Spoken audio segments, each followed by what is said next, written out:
વર્ષથી મારો નિઃશુલ્ક યોગ બોર્ડનો ક્લાસ ચાલુ છે. ગુજરાત રાજ્ય યોગ બોર્ડ દ્વારા અહીંયા નિઃશુલ્ક ક્લાસ ચાલે છે.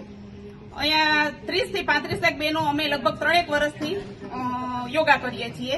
પણ ધોરાજી શહેર ભાજપ મહામંત્રી શ્રી જયંતિભાઈ કોયાણીના ધર્મપત્ની છે રેખાબેન કોયાણી, તે અમને અહીંયા આવી અને ધમકી આપે છે, દબાવણી કરે છે અને હોલમાં યોગા ન કરવા માટે બહેનોને રોજ ટોર્ચર કરે છે કે અહીંયા કોઈ યોગા કરવા આવશો નહીં, આ અમારી પર્સનલ પ્રોપર્ટી છે, અમારો પોતાનો હોલ છે, કોઈ અહીંયા યોગા કરવા આવવું નહીં.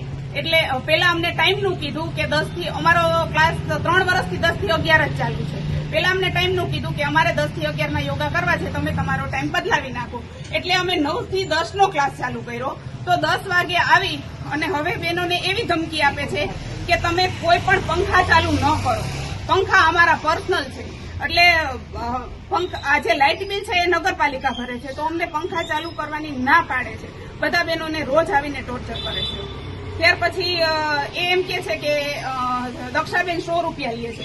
હું 100 રૂપિયા નથી લેતી, પણ જે પોતાવાળા બહેનો છે, કચરા પોતા અમે કરાવીએ છીએ, એ બેનને અમે 1500 રૂપિયા આપીએ છીએ. તો એ 1500 રૂપિયા અમે કચરા પોતાના લઈએ છીએ. અને અત્યાર સુધી 3 વર્ષ સુધી રેખાબેને મારી પાસેથી 3000 રૂપિયા હોલનું ભાડું લીધેલું છે.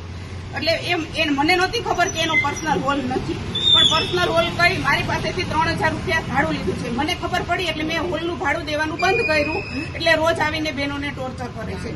અને આજે એ હોલને લોક મારી અને ચાવી લઈને, તમે જોઈ શકો છો, હોલને લોક મારી અને ચાવી લઈને વયા ગયા છે. અમારા 3 બહેનો અને પોતાવાળા બહેનો પણ હોલની ચાવી લેવા તેના ઘરે ગયા, પણ એ હોલની ચાવી આપતા નથી. શું કહેવા માંગો છો તમે? તમારી માગણી શું છે?